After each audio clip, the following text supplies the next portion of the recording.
They cried for help. The galaxy sent silence, Earth sent monsters. Tonight the light was dull and gray. Fear and loss hung in the air like dust. Representatives from more than 20 worlds sat in curved rows. Some were tall and thin, others short and wide, some covered in fur, scales, or smooth skin. All of them shared the same truth. Their worlds were dying. For 3 cycles, the raiders had come without warning. They struck trade lanes first, then outer colonies, and finally core systems. Their ships were fast, cruel, and many. They did not speak. They did not bargain. They took resources, took lives, and left broken worlds behind. Every known power in the galaxy had been contacted. The Council had sent clean, polite messages to the Elder Empires. They asked for aid, for ships, for weapons, for anything. The answers came slowly if they came at all. Some said they were too far away. Some said the cost was too high. Some said the conflict was not their concern. Most said nothing. Now the Council had reached the end of its list. A small figure stood near the edge of the chamber. Her name was Alina. She was not a leader or a warrior. She was an archivist, trained to keep records and watch history unfold from a safe distance. Her species had weak bodies and short lives, but sharp minds. She had spent years studying first contact records and forgotten civilizations. She had seen this pattern before. Alina stepped forward, her hands shaking. The lights around her flickered, showing surprise from the others. "There is one more option," she said softly. Several council members turned toward her. A few showed irritation. Time was precious and hope was thin. One of the elders, a heavyset being named Corin, spoke next. "We have sent calls to every known power. There are no more options." Alina swallowed. "There is one world we have not asked." Murmurs spread through the chamber, curiosity mixed with doubt. "Name it," Corin said. Alina took a breath. "Earth." The chamber went still. Some species shifted back in their seats. Others changed color in alarm.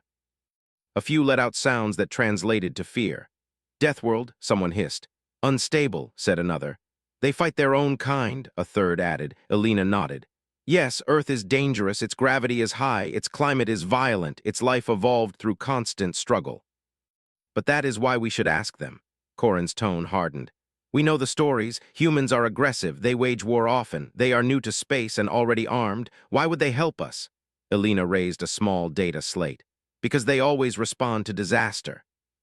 Their records show they rush toward floods, fires, and wars on their own world. They call it aid. They send help even when it costs them." A few council members exchanged uneasy looks. Another elder spoke, her voice calm but tired. "And if they come, what then? If the raiders do not destroy us, the humans might." Alina met her gaze. "If we do nothing, we are already lost." Silence followed. The truth of her words pressed down on them all. Outside the chamber, another alert sounded. A colony world near the rim had gone dark. No survivors confirmed. Corin closed his eyes. When he opened them again, the glow around him had shifted from gray to deep blue, the color of grief. "Prepare the message," he said. "Send it to Earth." The signal was different from the others. There was no polish left, no careful wording. It was raw and honest. Images of burning cities, of children hiding in shelters, of council members bowing their heads in shame as they asked for help from a species they feared. When the transmission ended, the chamber felt empty. Days passed, then weeks. No reply came. Hope faded again. Some council members stopped attending sessions. Others argued over evacuation plans that would never succeed. Supplies ran low. Defense lines fell one by one. Alina continued to work, recording everything. She logged the silence from the stars. She noted the date, the time, and the lack of response. History, she knew, was full of moments where help never arrived. On a small human outpost near the edge of explored space, a listening array rotated slowly against the dark.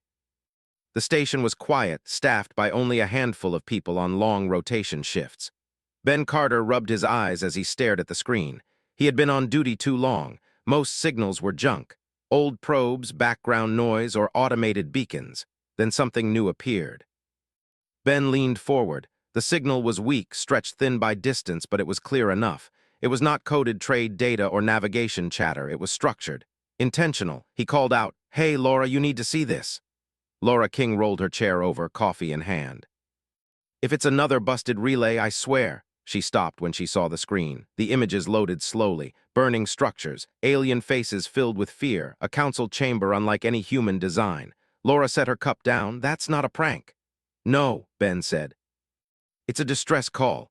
They listened in silence as the translation software worked. When the final line played, both of them sat still. They asked for help. They say no one else answered. Laura let out a slow breath. This is going to start arguments. Ben nodded. Yeah. Big ones? The message was forwarded up the chain within minutes. Analysts flagged it as genuine. Linguists confirmed it matched known alien language patterns. Astronomers mapped the origin and confirmed the systems mentioned had recent energy spikes consistent with battle. On Earth, far from the quiet outpost, the debate began, screens filled with the same images Alina had sent. Leaders watched without speaking as the evidence unfolded. Some argued that it was a trap. Others said humanity could not afford another war. A few warned that stepping into galactic conflict would paint Earth as a threat. But there were also voices that spoke of duty. Humans remembered their own past.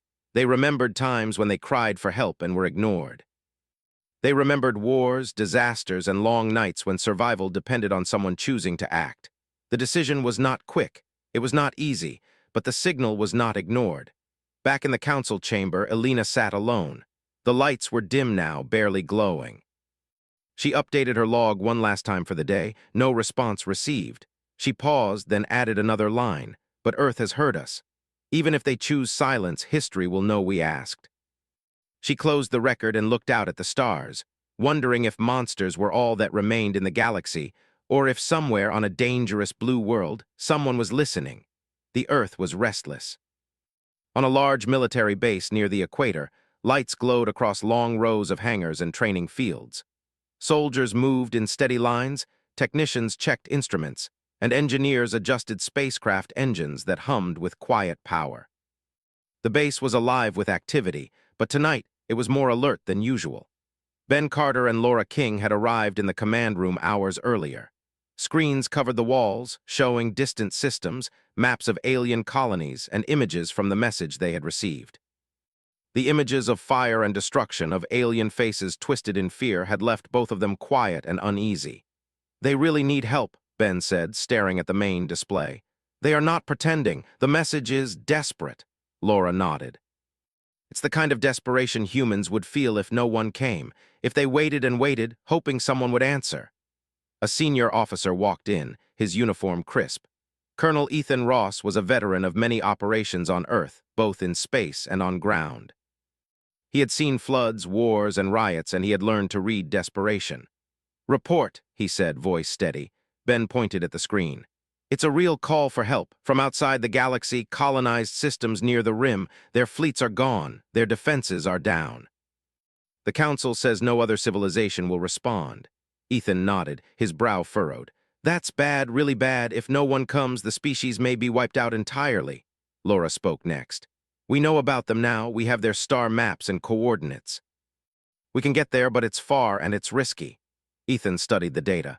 The distance was nearly 1,000 light-years. Even at high-speed jump technology, it would take weeks. And they would be going into unknown territory, unknown species, and unknown dangers. But they asked, Ethan said finally. They called out and the galaxy stayed silent. That changes everything. The room went quiet. Everyone understood what he meant.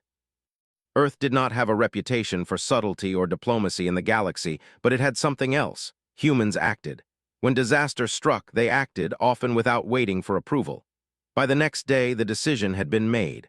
A special task force would be assembled. The mission would not be a diplomatic envoy. It would be a response team, soldiers, medics, engineers, and specialists trained to face extreme danger. On the deck, the first soldiers gathered. Kyle Mason, a heavy weapons officer, checked his gear. Megan Brooks, a pilot with experience in extreme combat maneuvers, inspected her ship systems. Engineers, medics, and communications specialists hustled across the decks, loading supplies and preparing for departure. Ben and Laura moved among them, coordinating data and monitoring communications. Every once in a while, they paused to glance at the message from the Alien Council. Each replay made their hearts tighten. Images of cities burning, of alien children hiding under shattered structures, of leaders bowing in fear. It all weighed on them. Meanwhile, back at the alien systems, Alina watched the stars from her chamber. She had no way of knowing what was happening on Earth, but something had shifted. The feeling of despair in the council had lessened slightly. A small hope, fragile and unsteady, began to grow. On Earth, the fleet prepared for launch. Ships were loaded with equipment, supplies, and weapons designed to handle extreme environments. The soldiers trained for weeks in simulations, practicing responses to alien atmospheres, gravity differences, and unknown combat techniques. During a simulation, Megan Brooks guided a small shuttle through dense debris fields. "These systems have no rules like ours," she said. "Anything can happen. The terrain, the weather, even the gravity can change how a fight goes." Kyle Mason added, "That's why we are here. If they need help, it doesn't matter how tough it gets. We'll be ready." Ethan Ross called a briefing. The room was full of tension. "You are going into systems that the galaxy has abandoned. You will face unknown enemies, extreme conditions, and very little support. But you are going there because someone asked for help. Someone is counting on us." The soldiers listened quietly. No one spoke. Everyone understood the weight of the mission. This was not training. This was reality. Days later, the fleet departed. Ships jumped into hyperspace, leaving Earth behind. The stars stretched into long lines, and the hum of engines filled the cabins. For many, this was their first journey so far from home. Fear and excitement mixed together. On the main command ship, Ben and Laura monitored the fleet. Every system reading was tracked. Every communication relay was checked. They had to be ready for anything. Ethan Ross walked along the deck. He stopped to look out at the stars. "We are going into a place where no one else dares, but we are not going there to conquer. We are going there to save lives. Remember that." The crew nodded. Each person thought of the aliens they were going to help. They did not know the species personally, but the images in the distress call were clear. Families hiding, children crying, leaders desperate, and the galaxy silent. After weeks in hyperspace, the fleet approached the outer rim systems. The sensors picked up nothing at first. Empty space stretched before them. Then small signals appeared, faint energy readings, signs of damaged ships drifting through the void. Megan Brooks guided the fleet carefully through debris fields. "This doesn't look like an ambush," she said. "These are signs of battle." They didn't have a chance. Kyle Mason looked at the readings. "Then we need to move fast. Every minute counts." The first planet came into view. It was scarred by fire and explosions. Cities had been leveled. Forests were burned. Rivers were clogged with debris. Smoke rose from craters and small fires still burned.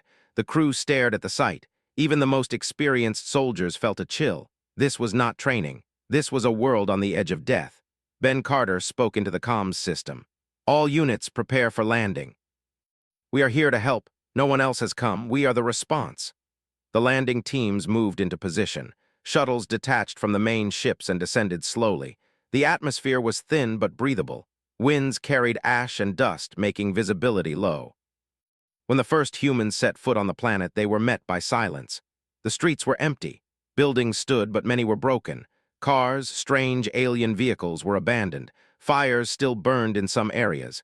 Ethan Ross led the first team into the city. "Stay alert," he said. "We do not know who or what is left. Keep your eyes open." The humans moved carefully. Medics began scanning for life signs. Engineers checked the structures, looking for safe areas to set up temporary shelters. Soldiers patrolled, watching for raiders or other threats. Then faint sounds came from one of the ruined buildings. Whimpering. The humans paused. Medics rushed forward and found alien children frightened and alone. They held hands, shaking, afraid of the strange creatures in armor and weapons. Laura knelt down. "It's okay. We are here to help. You are safe now." The children stared wide-eyed. They had expected no one. They had been abandoned. And now monsters from another world were offering protection. Ethan Ross called in the main ship. "We have found survivors. We will begin rescue and aid operations immediately." Back in orbit, the rest of the fleet adjusted their positions. Supplies were dropped. Shuttles moved quickly to pick up injured and stranded aliens.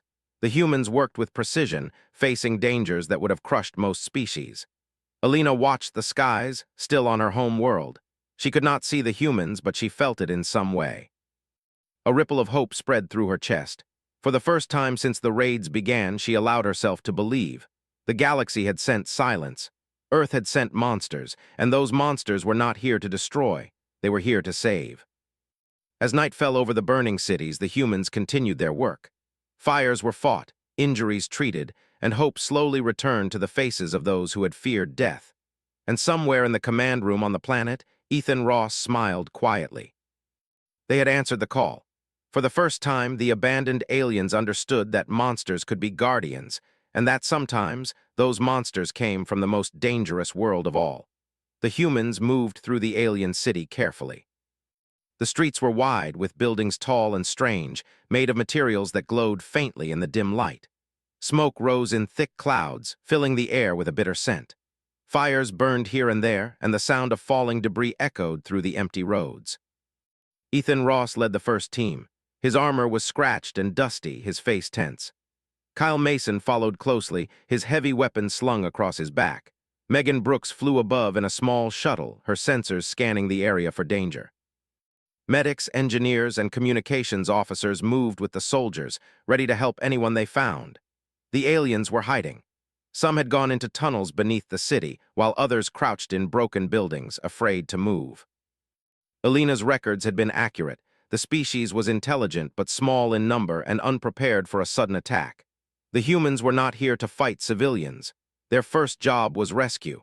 Every team carried portable scanners to detect life signs. They moved room to room, building to building, checking for survivors. In one small structure, Ben Carter found a family of aliens. They were huddled in a corner, shaking, their eyes wide with fear. Children clutched their parents, unsure what these strange beings with metal and lights meant. "It's okay," Ben said gently. "We are here to help. You are safe now." The aliens did not respond at first. They stared at the humans, mouths opening and closing like fish. One of the children whispered a sound that meant danger. Ben knelt and held out his hand. Slowly, the aliens began to understand. Medics moved in to check for injuries. Some were minor, others needed more care. The humans worked quickly, setting up portable medical tents in the ruined streets. Meanwhile, outside, Kyle Mason spotted movement. "Ethan, over here," he called. Ethan came forward. In the distance, smoke was rising faster and shapes moved through the ruined city, raiders. They were fast, armored, and armed with strange weapons. They had not expected humans to arrive. Ethan nodded to Kyle. "Get ready, they won't wait for us to set up a perimeter." The first shots were fired. Humans ducked behind broken walls as energy blasts streaked through the air. The raiders were skilled, but they were not prepared for the humans. Soldiers moved with precision, taking cover, returning fire, and pushing forward. Megan Brooks guided her shuttle above, firing small missiles at enemy vehicles. Her aim was exact. She took out 2 raider craft before they could even get close. Kyle Mason ran across the street, weapon ready. "They think they can scare us," he shouted. "Let's show them what happens when you attack humans." The humans fought differently than the aliens had ever seen. They adapted quickly, changing tactics in seconds. When one raider vehicle fell, another tried a different route. The humans blocked it, forcing the attackers into traps they did not understand. The raiders were brutal, but the humans were relentless. They did not stop for fear or pain. Even when soldiers were injured, others took their place immediately. The aliens watched, unable to believe what they were seeing. Monsters, yes, but monsters who were protecting them. Ethan Ross moved through the city with calm authority. He gave orders that were simple, clear, and effective. "Cover the medics, protect the children." "Push them back." Kyle Mason smashed through a raider barricade with a heavy weapon, sending the attackers flying. Megan Brooks landed her shuttle in the street, opening fire on a raider group trying to escape. Medics ran through the chaos, carrying injured aliens to safety.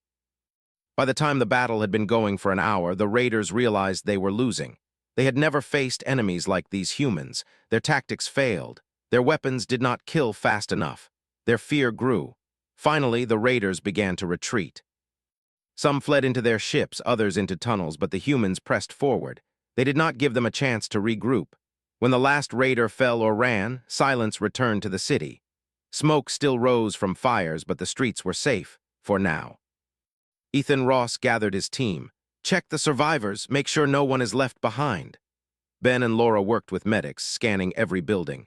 They found more families hiding, more injured, and more terrified children. Slowly, the aliens began to realize that these monsters were not here to destroy them.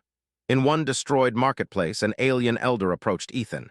He was tall, thin, with skin that changed color when he was scared or angry. He bowed deeply. "You came," he said. "No one else did. We thought we would die." Ethan nodded. "We came because you called. No one should be left to die when help is possible." The elder looked at the humans with a mix of fear and awe. Your world, your people are monsters, but not like ours, monsters who kill. Yours save. Kyle Mason smiled grimly. That's us, monsters with a purpose. The humans continued to move through the city. Fires were extinguished, injured were treated, and alien families were gathered in safe areas. Engineers began repairing some buildings to serve as temporary shelters. Supplies were distributed, including food, water, and medical kits. Even as they worked, they remained alert. Scouts reported more raider ships in orbit, but these were smaller groups, scattered and disorganized. Megan Brooks coordinated air support from the shuttle, keeping the remaining raiders at bay. Meanwhile, Elena watched from her chamber. Though far away, she somehow sensed the arrival of humans. Something deep inside her stirred. Could this be true? Could monsters from Earth actually save them? In the ruined city, alien children began to approach humans cautiously. They did not yet touch or speak, but their eyes followed every move. They were learning that these terrifying creatures, armed and armored, were not enemies. Ethan Ross walked through a street with a small group of medics. He saw a child holding a broken toy looking up at him. He knelt, smiled, and said, "We are here now, you are safe." For the first time in months, that child smiled. It was small, faint, but real. Around them, other children began to emerge from hiding. Families slowly joined together. Kyle Mason and his team found a small raider outpost. The humans cleared it carefully, taking weapons and supplies without unnecessary violence. They learned that the raiders had been organized but poorly disciplined. Humans adapted instantly, using the enemy's mistakes against them. By the end of the day, the city had changed. Fires were under control. Survivors were gathered in safe zones. Raiders were gone or defeated. The humans had not just arrived. They had taken command of the situation without fear, without hesitation. Ethan Ross looked around at his team. Soldiers, medics, engineers, pilots. They were tired, scratched, and bruised, but proud. They had entered a city full of fear and death, and they had left it standing. Ben Carter recorded the events in his log. Humans arrive unknown to alien council. Raiders attack, expecting easy prey. Humans respond with force and precision. Survivors rescued. Raiders defeated. Alien population in shock and awe. Laura King added, "The galaxy will not believe this. They will see humans as monsters, yes, but monsters who save, who fight, and who do not give up." As night fell over the city, fires dying down and silence returning, the humans gathered in the central square. Alien survivors watched from a safe distance. No words were spoken, only looks and gestures. The humans had done what no one else would. They had arrived when the galaxy did not. Ethan Ross spoke softly to his team. "Remember this, you are not here to conquer, you are here to protect. That is what makes you monsters in the right way. We fight because it is needed, not because we want to. Never forget that." The humans set up temporary shelters, medics continued their work, and engineers prepared for the next day. Scouts reported that the remaining raider groups were scattered and weak. The city, once thought lost, was now under human protection. And somewhere in the dark, Elena noted in her records, "The humans are here. They are terrifying, yes, but they save." Perhaps the galaxy was wrong to fear monsters. Perhaps monsters could be heroes. The night passed quietly. For the first time in months, alien families slept without fear. Fires burned low and the stars above shone bright.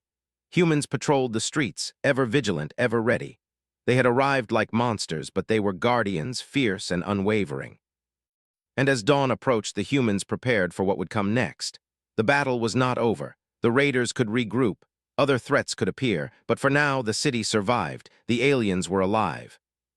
And monsters from Earth had proven that help could come, even when the galaxy remained silent. The morning air over the ruined city was cold and sharp. Smoke still drifted from broken buildings, and the streets were littered with debris. Fires had burned down, leaving blackened rubble and ash, but the humans did not hesitate. They moved through the city like shadows, efficient, precise, and unafraid. Ethan Ross walked with Kyle Mason and Megan Brooks at his side. Soldiers patrolled in small groups, keeping an eye on the remaining areas of the city. Medics moved among alien survivors, checking for injuries and distributing clean water. Engineers carried tools to repair shelters and clear rubble. "This city is worse than we thought," Kyle said, lifting a beam that had fallen across a street. "The raiders didn't just attack, they wanted total destruction." Ethan nodded. They didn't expect us, that's why we can make a difference. Keep moving, we'll secure every block. Megan Brooks hovered above in her small shuttle, scanning with infrared sensors. I see movement, she called over the comm. Not raiders, but something else. What? Ethan asked. Life signs, small ones, scattered across the South District. Could be children hiding, elderly, or injured survivors, Megan said. Ethan clenched his jaw. We go there now, medics ready, scouts follow. The humans moved quickly. Streets were narrow and twisted in some areas, and debris made the movement difficult. Alien survivors watched from corners, walls, and windows. Many hid, afraid that these armored creatures might be more dangerous than the raiders.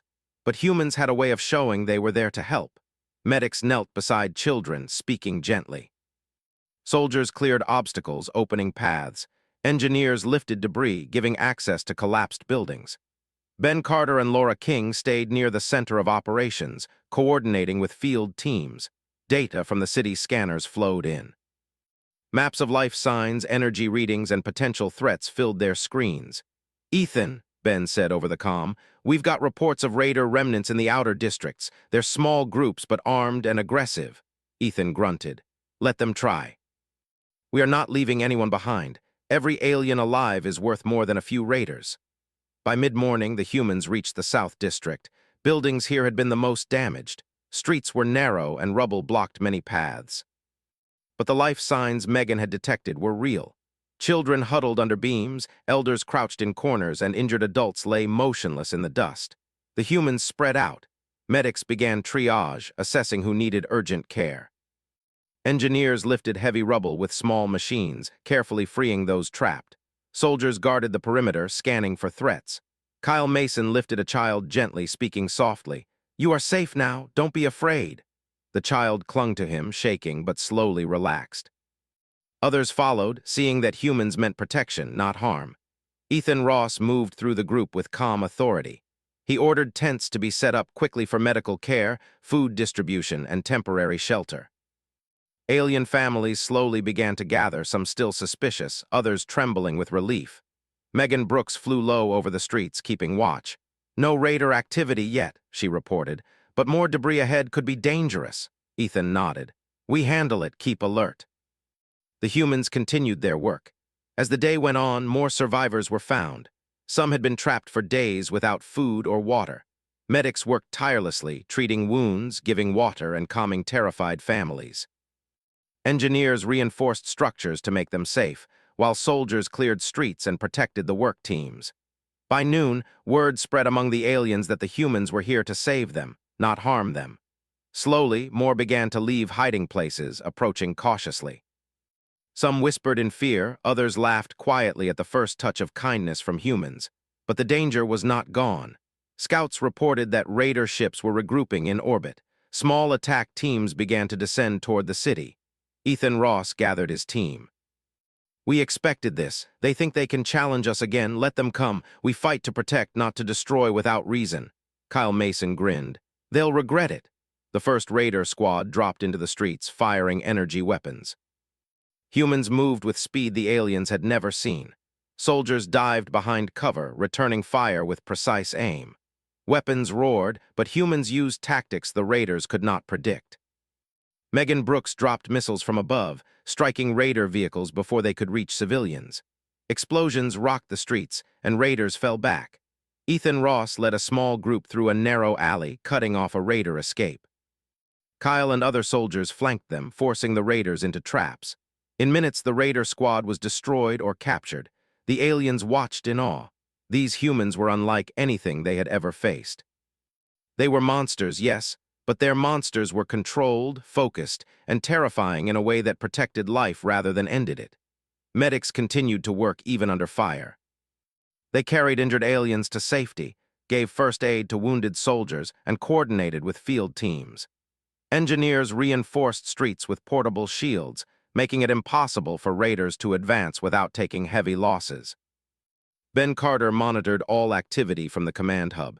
They're handling everything perfectly, every threat neutralized, every survivor rescued. They are extraordinary.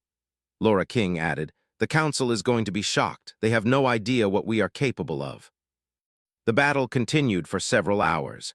Raider forces attempted multiple attacks, but humans adapted instantly. Every failed attempt by the raiders cost them more lives, while humans suffered minimal losses. Alien survivors began to move more freely, some even helping humans clear debris or guide teams to trapped people. Ethan Ross saw a group of children trying to carry small supplies. He knelt and spoke gently. "You don't have to do that. We are here to protect you." One child looked up and nodded. "Thank you," they whispered. By late afternoon, the city was secure. All survivors were accounted for, temporary shelters set up, and raiders either destroyed or fled. Humans had not just fought, they had protected, rescued, and reassured. Alina watched from her chamber. She could not see humans, but she sensed a shift. Fear in her people had lessened. Hope, fragile and trembling, began to grow. Ethan Ross gathered his team in the central square. Soldiers, medics, engineers, and pilots stood in quiet formation. Alien survivors gathered nearby, watching with awe and gratitude. "You did well today," Ethan said softly. "We came here because they asked for help. We fought because it was needed. And we saved lives because it is the right thing to do. Remember that." "That is what makes us monsters with purpose." Kyle Mason laughed quietly. "Purposeful monsters, I like that." Megan Brooks smiled. "Monsters that save the galaxy." Ben Carter recorded the events in his log. Humans arrive, raiders attack multiple times. Humans adapt and fight with precision. Survivors rescued and secured. Aliens observe and begin to understand human methods. Fear shifts toward trust. Laura King added, "The Council will see this as legend. Humans came when no one else did. They arrived like monsters, but they are guardians." As night fell, humans patrolled the city, keeping watch for raiders or other dangers. Fires had been controlled, and survivors slept safely in temporary shelters. Ethan Ross looked at the stars above. He knew more challenges would come. Raiders might regroup. Other enemies could appear. But for now, the city survived. Alien families were alive. Hope had returned. And humans had shown that monsters from a harsh world could be saviors, fierce and unstoppable. Alina wrote in her logs, "The humans are not like any species we have known. They are terrifying, but their fearsome nature is for protection. Perhaps monsters can be heroes. Perhaps monsters can change the fate of worlds." The humans rested only briefly. Dawn would bring more work, more rescues, and more proof that Deathworlders from Earth could face any danger and still protect life. In the quiet of the night, alien children whispered to one another, hiding under blankets, yet not afraid. They had seen the humans in action. Monsters, yes, but monsters who fought for them. Guardians who came when the galaxy looked away. And far above, the stars shone silently, witnessing a new force in the galaxy. Humans, unpredictable, deadly, and merciful. The morning light came slowly over the alien city, painting the broken buildings in soft yellow and orange. Smoke had mostly cleared, leaving the blackened streets and the smell of ash in the air. The humans moved quickly, already preparing for another day of work. They had no time to rest. The raiders could return and other dangers might be waiting. Ethan Ross walked through the streets with Kyle Mason and Megan Brooks. Soldiers, medics, and engineers followed, all alert and ready. Temporary shelters had been built, and survivors gathered around them. Some aliens still hid in corners or behind walls, afraid to fully trust, but the humans had begun to change that. Ben Carter and Laura King coordinated from a command tent at the center of the city. Data streams flowed across their screens, showing energy readings from outer districts, survivor locations, and possible raider movements. "We've accounted for almost all survivors," Ben said. "Only a few small groups remain in the outer areas." "We should reach them before nightfall," Laura nodded. "The humans have done more in a few days than the Alien Council could have imagined. They adapt instantly and they never hesitate. That's why they succeed." Ethan gave instructions to the teams. Split into groups. Medics with survivors, soldiers with engineers to clear and secure streets. Scouts ahead, keep communication open, move carefully but move fast, every life matters. The humans fanned out, covering the city quickly. Medics tended to injured aliens, giving water, cleaning wounds, and calming terrified families. Engineers cleared rubble, opened collapsed buildings, and reinforced weak structures. Soldiers patrolled, weapons ready, ensuring no raiders or other threats could interfere. In one area, Kyle Mason and a small squad discovered a hidden tunnel. Life signs were faint but present. "Looks like survivors," he said. "Could be children or elders trapped." Ethan approached. Take medics with you, open the tunnel carefully.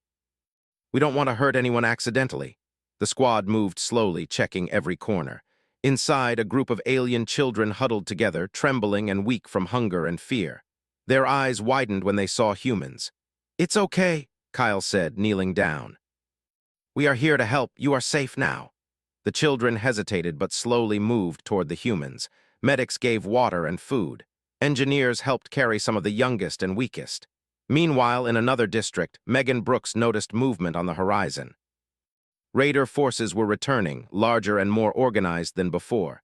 "They're back," Megan called over comms. "Much bigger this time. We need everyone ready." Ethan's jaw tightened. All teams return to defensive positions, protect survivors. Medics and engineers stay behind shelters. Soldiers intercept raiders. We fight to keep the city safe. The raiders advanced quickly, expecting humans to be surprised or overwhelmed. But the humans were ready. Soldiers moved with speed and precision. They used the street's debris and collapsed buildings as cover, setting traps the raiders did not anticipate. Megan Brooks flew above, guiding the fleet with careful maneuvers. Her shuttle fired missiles at enemy vehicles, taking out the most dangerous threats before they reached civilians. Kyle Mason and his squad ambushed raider forces in narrow streets. Humans moved in groups, covering each other, attacking from multiple angles. Raiders were fast, but they could not match the humans' coordination or adaptability. Ethan Ross personally led a team to secure the center of the city. He moved calmly but quickly, giving clear orders. "Protect survivors, don't stop for anything else, push them back." The raiders tried multiple attacks, but each one failed. Humans adapted instantly, changing tactics and positions. Soldiers and medics worked together to rescue injured aliens while keeping raiders away. Engineers reinforced streets and buildings to prevent enemy advances. The alien survivors watched, terrified at first, then amazed. They had never seen such skill, precision, or courage. These monsters the humans were not destroying, they were saving. Every attack was calculated to protect life. Every movement was controlled, yet powerful. By mid-afternoon, the raider forces were breaking. They had underestimated humans. Every failed attack cost them more lives and resources. Some retreated in panic, others surrendered. The city, once full of chaos and fear, was now secure. Ethan Ross gathered his team in the central square. Soldiers were bruised and tired, medics exhausted, engineers covered in dust. But all stood proud. Alien survivors slowly emerged, some still cautious, others smiling faintly for the first time in weeks. "You did well today," Ethan said. "We came because someone asked for help, we fought because it was needed, and we protected lives because it is the right thing to do. Never forget that. That is what makes us monsters with purpose." Kyle Mason smiled. "Purposeful monsters." "I like that," Megan Brooks added. "Monsters who save, not destroy. Monsters the galaxy will never understand." Ben Carter recorded the events. Humans arrived. Raiders attacked repeatedly. Humans adapted, fought, and rescued survivors. Alien population begins to trust humans. Raiders defeated or fleeing. Survivors safe, temporary shelters in place. City secured. Laura King looked at the survivors gathered near shelters. "They are learning. The aliens are beginning to see humans for what we are, not just monsters, but protectors." Ethan Ross moved through the crowd. Alien children approached cautiously, some holding hands with humans, some hugging soldiers who had saved them. Families began to speak softly, sharing their relief and gratitude. One elder approached Ethan, bowing deeply.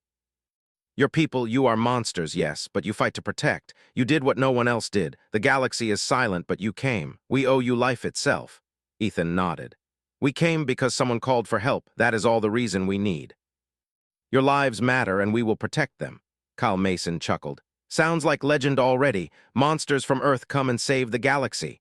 The aliens slowly began helping humans. Some guided teams to survivors. Others helped clear streets or distribute food. Trust was growing, small but real. Even as night approached, humans remained vigilant.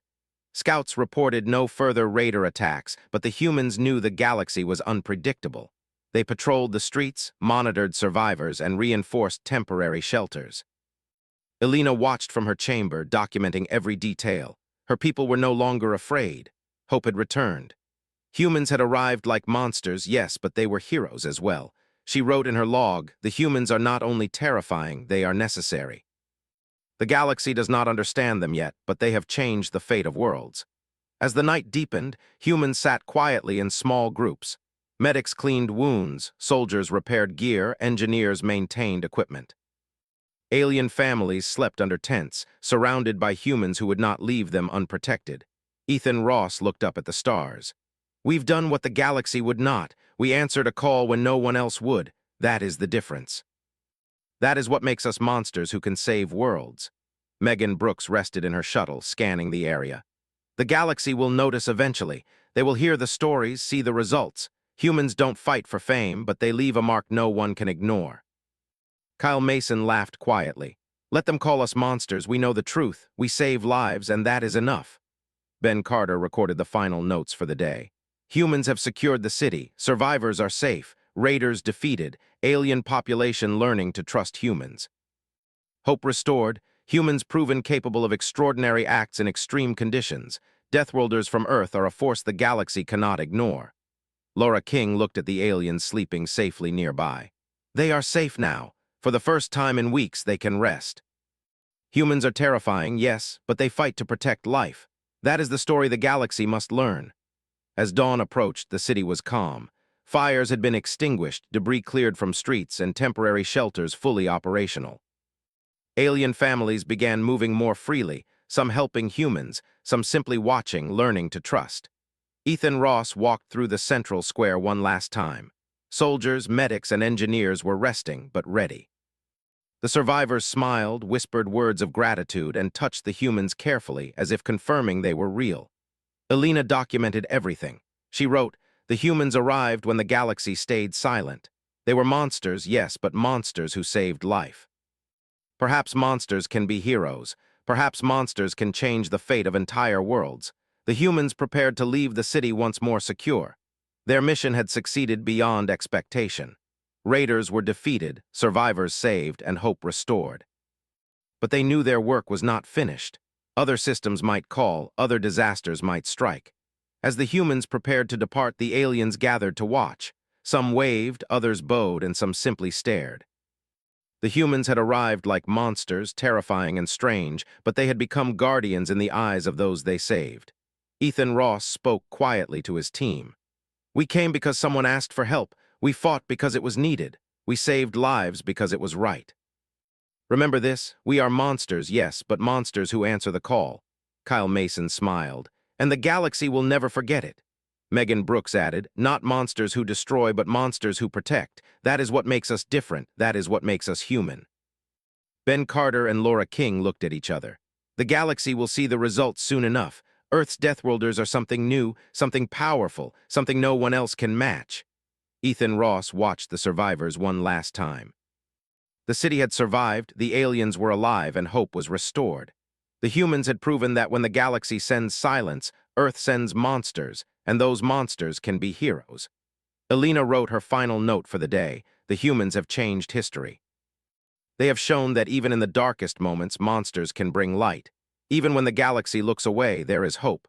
And when humans come, there is no silence. The fleet prepared to jump to the next system. The city behind them was alive again.